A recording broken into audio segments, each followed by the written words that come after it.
En de eerste contouren van de Amerikaanse presidentsverkiezingen werden gisteren, dat weet u, voorzichtig duidelijk. Een uitstekende gelegenheid voor een goed gesprek met de Britse historicus Simon Schama. Auteur, bekend tv-professor op de BBC en een man met een visie. Schama doceert al jaren aan Amerikaanse topuniversiteiten en volgt de actualiteit op de voet. Annelies Beck strikte hem voor een interview toen hij in Leiden was voor een lezing.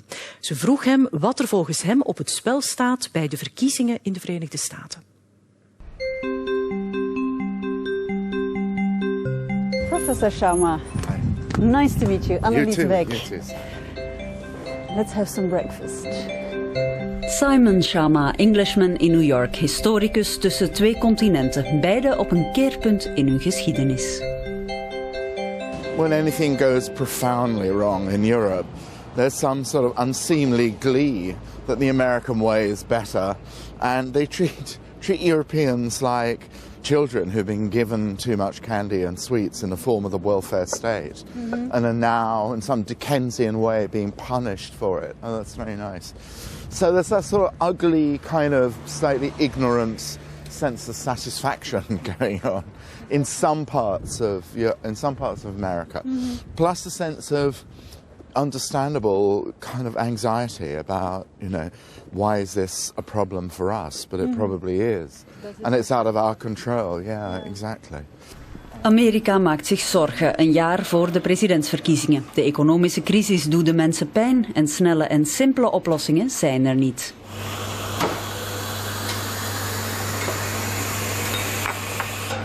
America's been very bitterly divided, really since, since Reagan, I think, actually.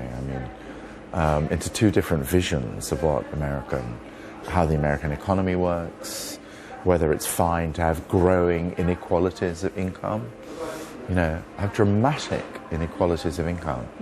Executives of American corporations, even 20 years ago, were on average paid 20 times the amount of their median employees. Now they're paid 400 times as much as the median level of their employees. It's like the Ancien regime in France. Given the amount of distress and the collapse of so many public institutions, the amount of the rise in child poverty, the number of Americans needing shelter and food banks, lower middle class people in minority communities particularly are now absolutely dependent on churches to feed their own families. It's amazing that there hasn't been more trouble in the big American cities. And why isn't that happening? Why is there no revolution? It is partly happening because of who is president. It is partly because they still love him, basically. And they haven't entirely despaired of him. We have a lot further to go. As far as I'm concerned, we will not have a true recovery as long as we're losing jobs. And we won't rest until every American that is looking for work can find a job.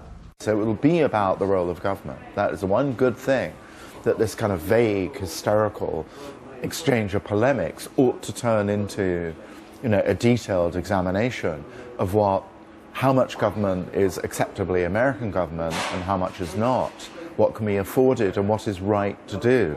So it ought to be a very profound, constitutionally informed debate. At stake is the entire survival of what Franklin Roosevelt put in place in the 1930s, what Eisenhower sustained in the 1950s, what Kennedy and Johnson sustained, Medicare, Medicaid, Social Security.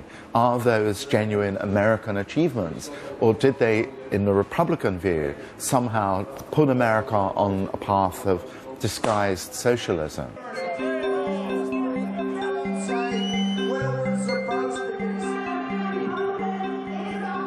This economy has every potential to continue to lead the world. Our president thinks America's in decline. It is if he's president. It's not if I'm president. This is going to be an American century. If Mitt Romney is the candidate, he can't get around the fact that he put in place a healthcare system rather like the one that Obama proposed himself. But if somebody else is the candidate, Newt, yes, Yeah. as governor of Massachusetts. I can debate Barack Obama, and I think in 7 3-hour debates, Barack Obama will not have a leg to stand on in trying to defend a record that is terrible and an ideology that is radical. But if somebody else is the candidate, Newt Gingrich, for example, then there'll be, as big a divide as there was before the Civil War in the 19th century about what America is as a political country. So it will be a very, you hope in some way, however scary it is in the middle of a continuing economic disaster, that it will be a serious debate about first principles.